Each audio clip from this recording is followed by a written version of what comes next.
নমস্কার বন্ধুরা, কিচেন বাহারে আপনাদের সবাইকে স্বাগত। আজ আমি আপনাদের শোল মাছের একটা রেসিপি করে দেখাবো। এই জন্য আমি এখানে 400 গ্রাম শোল মাছ নিয়েছি। সবার প্রথমে মাছটাতে নুন হলুদ মেখে নেব। হাফ চামচ দিলাম হলুদ গুঁড়ো, হাফ চামচ দিলাম নুন। এবার নুন আর হলুদটা ভালোভাবে মেখে নিচ্ছি।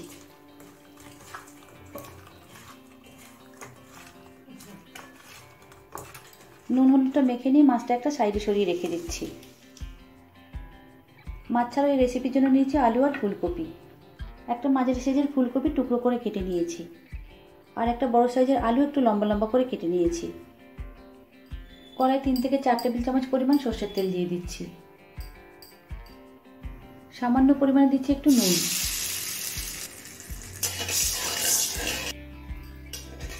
তেলটা হাই ফ্লেমে ধোয়া ওঠা গরম করে নিয়েছি। এবার মাছগুলো ভেজে নেব।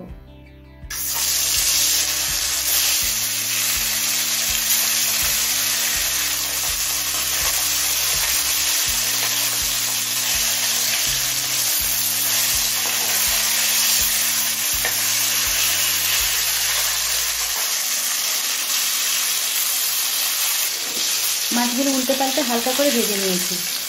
এবার মাছগুলো একটা পাত্রে তুলে নিচ্ছি। এখন বাকি মাছগুলো একই রকমভাবে ভেজে নেব। এবার আলুটা ভেজে নেব।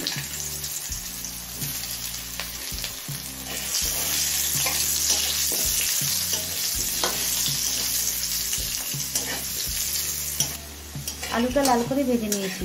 এবার আলুটা একটা পাত্রে তুলে নেব। এখন এই তেলে ফুলকপিটা ভেজে নেব।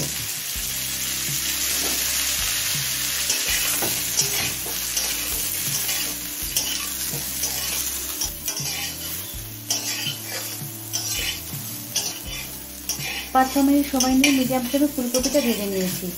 এবার ফুলকপিটা তুলে নেব। একই কড়াই 3 টেবিল চামচ পরিমাণ সর্ষের তেল দিয়ে দিচ্ছি। তেলটা একটু গরম হলেই হাফ চামচ দিচ্ছি গোটা জিরে আর 2টো তেজপাতা।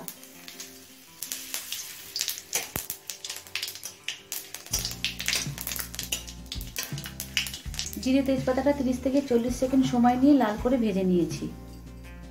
এখন দিচ্ছি কুচনো একটা মাঝারি সাইজের পেঁয়াজ।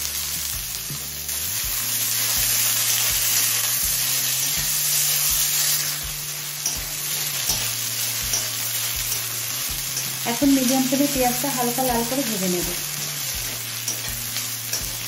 পেঁয়াজ হালকা লাল হওয়ার পর এখন দিচ্ছি মাঝারি সাইজের একটা টমেটো।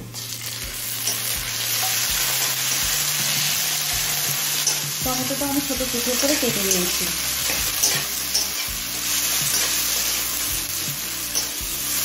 এবার এই টমেটো নরম হয়ে আসা পর্যন্ত ভেজে নেব।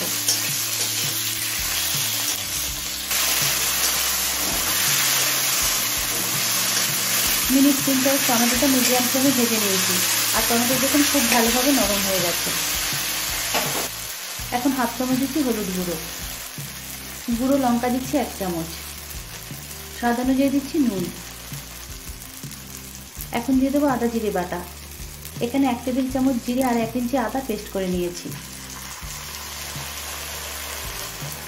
ওই মিক্সির জারটা ধুয়ে অল্প পরিমাণে একটু জল দিয়ে দিলাম।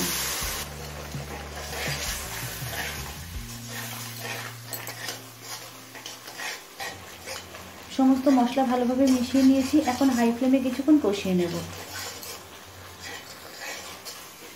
হাই ফ্লেমে মশলাটা 3-4 মিনিট কষিয়ে নিয়েছি। এবার এতে আলুটা দিয়ে দিচ্ছি।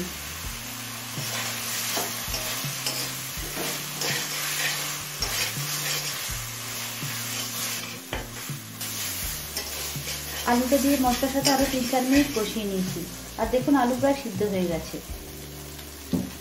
এবার ভাজা ফুলকপিটা অ্যাড করে দিলাম।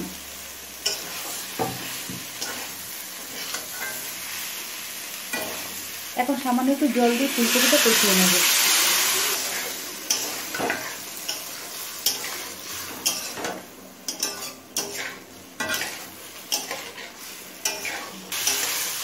ফুলকপি দিয়ে আরো মিনিট 5-6 কষিয়ে নিয়েছি। এখন দিয়ে দেবো প্রয়োজন মতো গরম জল।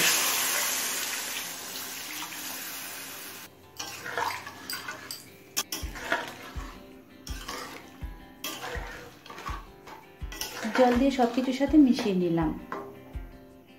এখন এতে ভাজা মাছগুলো দিয়ে দেবো।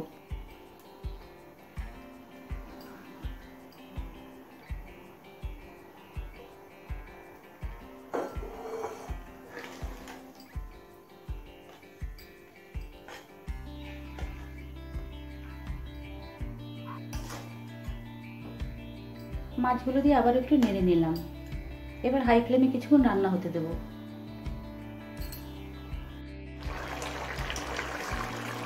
হাই ফ্লেমে 5-6 মিনিট রান্না করে নিয়েছি। ঝোলের জন্য আমি যতটা জল দিয়েছিলাম সেই জলটাও অনেকটাই কমে গেছে।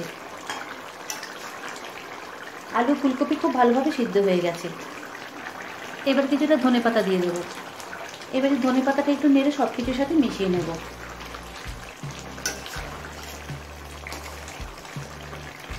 ধনেপাতাটা মেশানো হয়ে গেছে। শোল মাছ দিয়ে আলু ফুলকপি রান্না করা কমপ্লিট। শোল মাছ দিয়ে আলু ফুলকপির রেসিপি কেমন লাগলো কমেন্টস করে জানাবেন। ভালো লাগলে লাইক শেয়ার করবেন। আর আমার চ্যানেলে নতুন বন্ধু হলে আমার চ্যানেলটিকে সাবস্ক্রাইব করবেন। আজকের মতো এই পর্যন্ত। আবারও দেখা হবে নতুন কোনো রেসিপি নিয়ে। সকলে ভালো থাকবেন, সুস্থ থাকবেন। ধন্যবাদ।